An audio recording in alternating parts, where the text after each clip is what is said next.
సభకు నమస్కారం. గౌరవనీయులు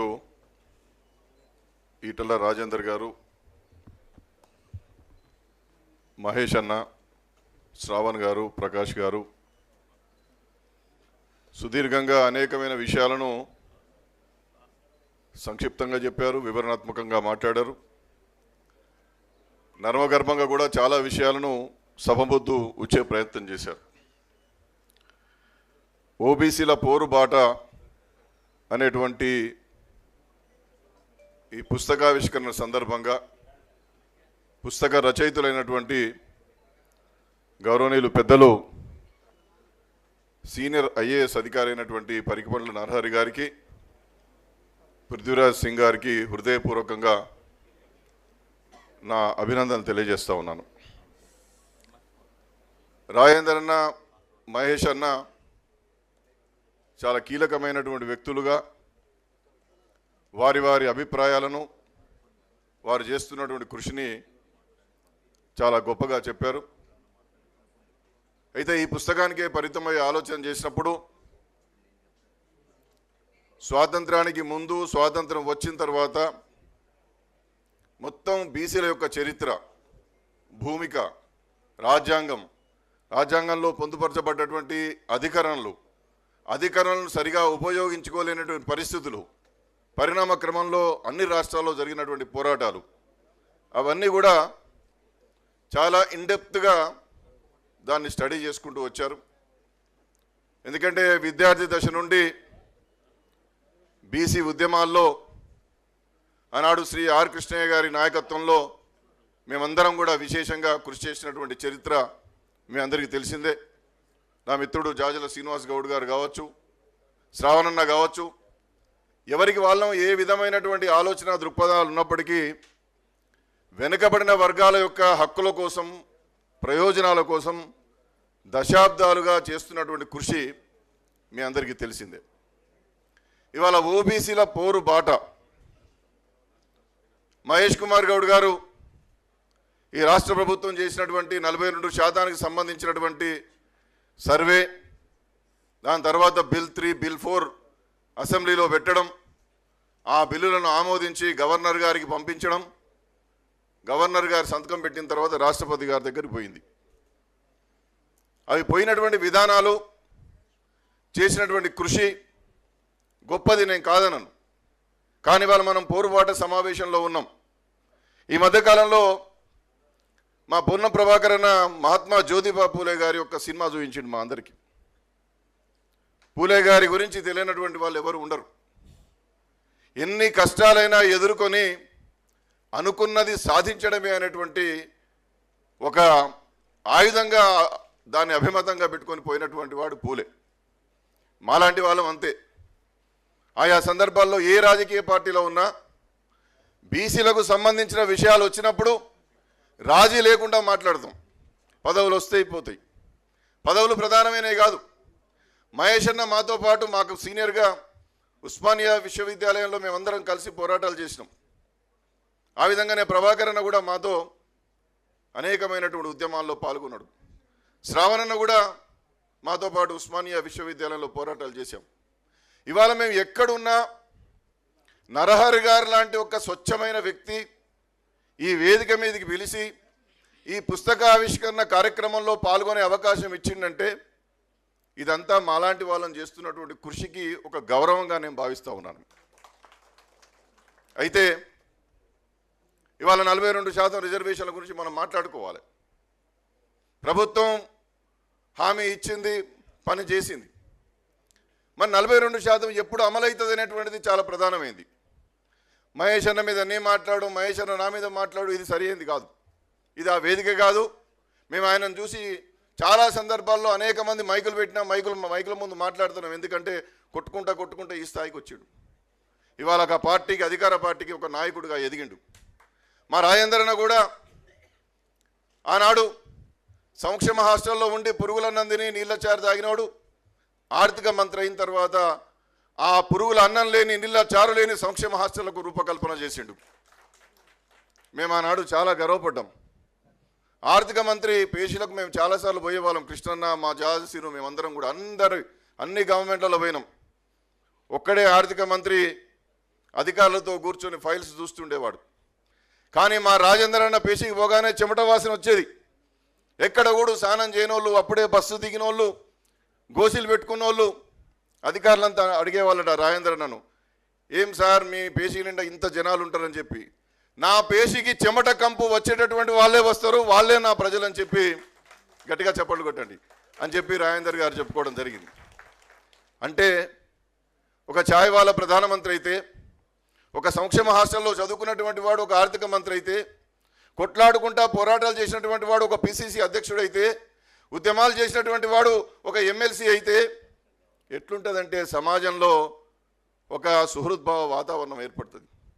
ఇవాళ 42% రిజర్వేషన్లు కావాలని చెప్పి మనం కొట్లాడుతున్నప్పుడు ఇవాళ ఇక్కడ నుండి ఢిల్లీకి పోయినాయి. చాలా సంతోషం. మహేష్ అన్న పవర్ పాయింట్ ప్రజెంటేషన్ కూడా వాళ్ళ ఏఐసిసి ముందు ఇచ్చి రావడం జరిగింది.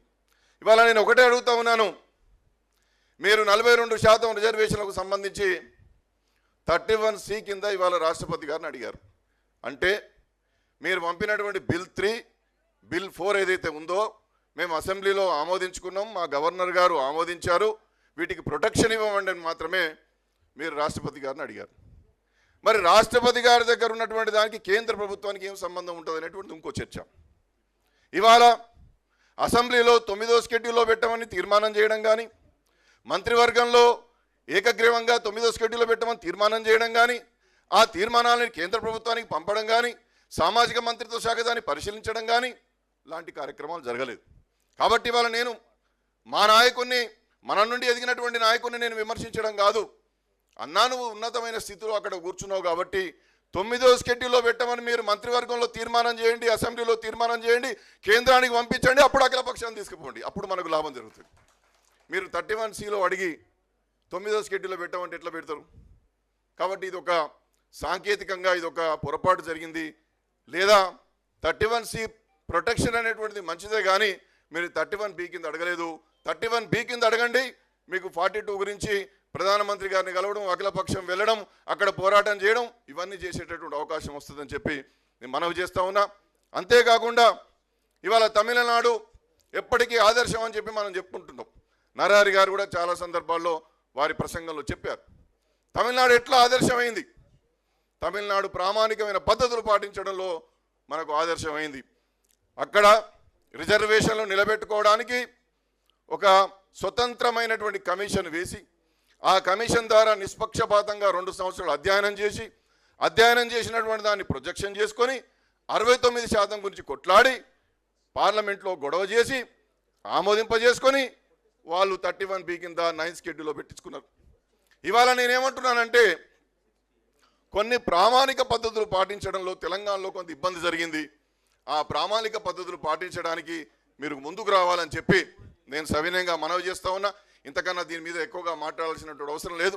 అందరికీ అన్నీ తెలుసు. కానీ ఇవాళ గౌరవ ముఖ్యమంత్రి గారు దీని మీద సానుకూలంగా ఉన్నారంటున్నారు. మీరైతే నాయకుడిగా అక్కడ ఉన్నారు. ఇవాళ పొన్నం ప్రభాకర్ గారు కమిట్మెంట్ ఉన్నటువంటి నాయకులు ఉన్నారు. మేమందరం కూడా మీ వెంబడి ఉన్నాం. కాబట్టి 42% సాధించుకోవడానికి కావాల్సినటువంటి పోరుబాట ఇవాళ ఈ రాష్ట్రంలో రావాల్సినటువంటి అవసరం ఉంది. ఆ దిశగా కూడా ఈ వేదిక నుండి ఆరంభం కావాలని చెప్పి నేను మనవి చేస్తూ ఉన్నా.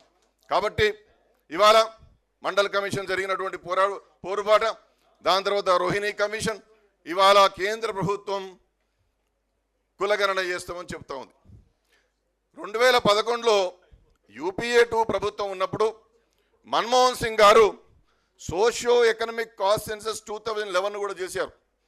5,000 కోట్లు ఖర్చు పెట్టారు. కానీ ఆనాడు చేసినటువంటిది గ్రామీణాభివృద్ధి, పట్టణాభివృద్ధి శాఖల ద్వారా చేశారు. కాబట్టి ఒక డిపార్ట్మెంట్కు సమన్వయం లేదు. కాబట్టి సెన్సస్ డిపార్ట్మెంట్ ద్వారా చేయలేదు. కాబట్టి 5,000 కోట్లు ఖర్చు అయినా అది సర్వే కింద మిగిలిపోయింది. అది వాడుకోవడానికి వీలు కాలేదు. ఇవాళ కేంద్ర ప్రభుత్వం 1948 సెక్షన్ సెన్సస్ యాక్ట్ ప్రకారం చేస్తాం, సెక్షన్ 3 ప్రకారం చేస్తాం అంటున్నారు. నేను ఇవాళ గౌరవనీయులు మాన్యులు పార్లమెంట్ సభ్యులు ఉన్నటువంటి రాజేంద్ర గారు ఇక్కడ ఉన్నారు కాబట్టి నేను కోరుతా ఉన్నా, సెక్షన్ 3లో సెన్సస్ యాక్ట్ సెక్షన్ 3లో గణన చేయమని చెప్పారు. కానీ కుల గణన, కులము, ఉపకులము, గోత్రము, ఉపనామము లాంటి పదాలు లేవు. కాబట్టి ఇవాళ నేను మాననీయులైనటువంటి ప్రధానమంత్రి గారికి కూడా సుదీర్ఘంగా ఒక పవర్ పాయింట్ ప్రజెంటేషన్తో కూడినటువంటి ఒక డాక్యుమెంట్ పంపడం జరిగింది పరిశీలన చేయమని. సెక్షన్ 3లో కులము అనేటువంటి మాట ఉంటే చాలా సమృద్ధిగా ఉంటుంది. సెక్షన్ 8లో కులానికి సంబంధించినటువంటి ప్రశ్నలు అడగాలనేటువంటి చట్టబద్ధత ఉంటే అది పరిపూర్ణంగా ఉంటుంది. సెక్షన్ 15లో, సెక్షన్ 16లో, సెక్షన్ 17లో దీనికి సంబంధించినటువంటి రూల్స్ను కూడా ఫ్రేమ్ చేయడానికి అవకాశం ఉండే విధంగా ఆ చట్టాన్ని చాలా బలోపేతం చేసి కులగణన చేస్తే తప్పనిసరిగా బీసీలకు ఈ దేశంలో ఉన్నటువంటి అన్ని వర్గాలకు న్యాయం జరుగుతుంది. ఆ దిశగా ఇవాళ కేంద్ర ప్రభుత్వం ఆలోచన చేయడానికి మాన్యులు శ్రీ ఈటల రాజేందర్ గారు ముందుకు రావాలని చెప్పి నేను మనవి చేస్తూ, ఓబీసీల పోరుబాట అంటే జరుగుతున్నటువంటి అన్యాయాలను సాధికారికంగా నిర్ధారణ చేసుకొని మనకి ఏం కావాలనో పోరు చేయడమే పోరుబాట. పోరుబాట అంటే మనసులో ఒకటి పైకి ఒకటి కాదు. అందుకోసం నేను ఇవాళ మహేష్ అన్న ముందనే, రాజేంద్ర అన్న ముందనే అన్ని విషయాలు మాట్లాడుతూ ఉన్నా. కాబట్టి ఇవాళ మీరు నరహరి గారు కూడా మధ్యప్రదేశ్లో చాలా కీలకమైనటువంటి మంత్రిగా, ఐఏఎస్ ఆఫీసర్గా ఉన్నారు. వారు శివరాజ్ సింగ్ చౌహాన్ గారికి చాలా దగ్గరి మిత్రులుగా ఉన్నారు. కాబట్టి ఇవాళ కులగణన చాలా స్పష్టంగా పరిపూర్ణమైనటువంటి రీతిలో 1948 కులగణన చట్టాన్ని, సెన్సస్ చట్టాన్ని సంపూర్ణంగా మార్చుకొని సమర్థవంతంగా నిర్వహించేటటువంటి విధంగా ముందుకు పోవడానికి నరహరి గారు కూడా కృషి చేయాలని చెప్పి నేను మనవి చేస్తా ఉన్నా. ఎందుకంటే మనము ఈ చట్టాన్ని మార్చకపోతే ఇందిరాసాని కేసు కావచ్చు, ఢిల్లీ లా కేసు కావచ్చు, పుట్టస్వామి కేసు కావచ్చు, కృష్ణమూర్తి కేసు కావచ్చు, ఈ కేసులలో రాజ్యాంగ ధర్మాసనాలు అనేకమైన విషయాలు చెప్పాయి. వాటిని అన్నింటినీ అడ్రస్ చేయాలంటే గణన చట్టాన్ని సమర్థవంతంగా మార్చాల్సినటువంటి అవసరం ఉందని చెప్పి నేను మనవి చేస్తూ, ఇంకా పెద్దలందరూ కూడా ఉన్నారు కాబట్టి కాలాతీతం చేయకుండా ఒక నిబద్ధతతో, ఒక నిజాయితీతో ఐఏఎస్ ఆఫీసర్ అయినప్పటికీ ఏ వర్గాల్లో పుట్టాడో ఆ వర్గాలకు ఒక గలంగా, ఒక కలంగా నిలబడి ఇవాళ ఓబీసీల పోరుబాట పుస్తకాన్ని రాసి ముందుకొచ్చినందుకు వారికి హృదయపూర్వకమైనటువంటి అభినందన తెలియజేస్తూ సెలవు. జై హింద్, జై భారత్, జై బీసీ.